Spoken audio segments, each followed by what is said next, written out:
Hi friends, నమస్తే. Welcome back to our channel. Hello, be alert. So friends, మరి మీరందరూ కూడా అంటే ఈ రోజుల్లో చాలా అలర్ట్ ఉండాలి. మరి ఆర్థికపరమైనటువంటి విషయాల్లో మనం తీసుకోవాల్సినటువంటి జాగ్రత్తలు వచ్చేసి మరి మనము ఫేస్బుక్లో కానీ ఇన్స్టాలో కానీ మరి ఆన్లైన్లో మనము యాప్స్లలో కానీ చూసినట్లయితే మరి త్వరగా డబ్బు మనం సంపాదించుకోవచ్చు అనేటువంటి ఈ యాడ్స్ చూస్తూ ఉంటాం. మరి అలాంటి మనం అడ్వర్టైజ్మెంట్స్ అన్నీ కూడా చూస్తూ ఉంటాం. సో మరి డబ్బులు అనేటువంటివి ఎవరికి కూడా ఊరికే రావండి. మరి కష్టపడితే కానీ డబ్బు రాదు. సో మరి డబ్బులు సంపాదించే విషయంలో మరి సులభంగా కూర్చొని ఏదో ఆన్లైన్లో గేమ్ ఆడితేనో మరి ఆన్లైన్లో ఏదైనా మరి చేస్తూ మరి ఏదైనా ప్రమోట్ చేస్తూ ఉంటే మరి త్వరగా డబ్బు వస్తుంది, త్వరగా డబ్బు సంపాదించుకుంటాం అనేది అది అపోహ. మరి మీరు ఇలాంటి అపోహలు మీరు నమ్మవద్దు. సో మరి మనం డబ్బు సంపాదించాలంటే సో మరి మనం తప్పకుండా కష్టపడాలి. కష్టపడితేనే మన డబ్బు సంపాదించవచ్చు.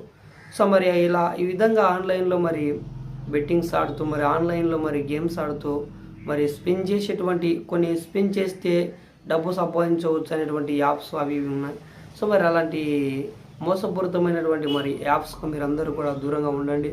మరి మీ ఆర్థికపరమైనటువంటి విధంగా మీరు నష్టపోకుండా ఉండాలని నా యొక్క ముఖ్య ఉద్దేశం. Hello, be alert friends. మరి అదేవిధంగా మనం చూసినట్లయితే మరి గత సంవత్సరంలో ఒక ప్రాంతంలో మరి ఆపరేషన్కు తీసినటువంటి డబ్బును ఒక కుటుంబంలో ఉన్నటువంటి ఒక మరి యవనస్తుడు మరి ఆ డబ్బును ఆన్లైన్లో బెట్టింగ్ ఆడి మరి ఆపరేషన్ జరగకుండా మరి చాలా ఇబ్బంది జరిగి ఆ కుటుంబంలో మరి ఏమంటారు అనేటువంటి ఉద్దేశంతో అతను ఆత్మహత్య చేసుకోవడం జరిగింది. సో మరి ఈ విధంగా మరి ఎంతోమంది యూత్ ఈరోజు ఆన్లైన్ బెట్టింగ్స్ మరి ఆన్లైన్లో గేమ్స్ ఆడడం ఇలాంటివి వ్యసనాలకు మరి లోనవుతున్నారు.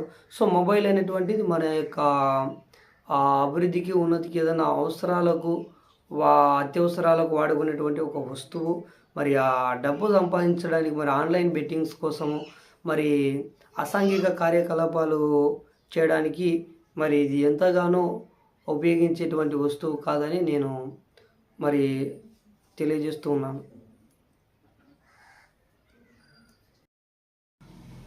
సో ఫ్రెండ్స్, మరి ఈ విధంగా మీరు చూడండి ఈ యొక్క వీడియోలో మరి ఈ కుర్రాడు ఏ విధంగా ఆన్లైన్లో గేమ్ ఆడడం వల్ల తన యొక్క కుటుంబంలో ఎలాంటి నష్టం జరిగింది, సో మరి ఎలాంటి సమస్యను ఫేస్ చేయాల్సినటువంటి పరిస్థితి వచ్చింది, చివరికి తన యొక్క ప్రాణాన్ని కోల్పోయినటువంటి పరిస్థితిని మనం చూస్తూ ఉన్నాము. సో మరి ఆన్లైన్ గేమ్స్కి ఆన్లైన్ బెట్టింగ్స్కి మీరందరూ కూడా దూరంగా ఉండాలని నా యొక్క ముఖ్య ఉద్దేశము. సో మరి మన ఛానల్ ఫ్రెండ్స్ మీరందరూ కూడా సపోర్ట్ చేయండి, మరి సబ్స్క్రైబ్ చేయండి. ఇంకా హలో బీ అలర్ట్ అనేటువంటి యూట్యూబ్ ఛానల్ని మీరు సబ్స్క్రైబ్ చేసి ప్రోత్సహిస్తూ మీరు ముందుకు తీసుకెళ్తారని ఆశిస్తూ ఉన్నాను. సో అందరూ బాగుండాలి, అందులో మనం ఉండాలి అనేటువంటి కాన్సెప్ట్. మరి అదేవిధంగా మీరందరూ కూడా అలర్ట్గా ఉండాలి. అలర్ట్గా ఉండి ఎలాంటి నష్టాలు పడకుండా ఎలాంటి సమస్యలకు మీరు లోనవ్వకుండా అందరూ ఆర్థిక పరంగా ఆరోగ్యపరంగా సేఫ్ జోన్లో ఉండాలని కోరుకుంటూ మీ రాజు.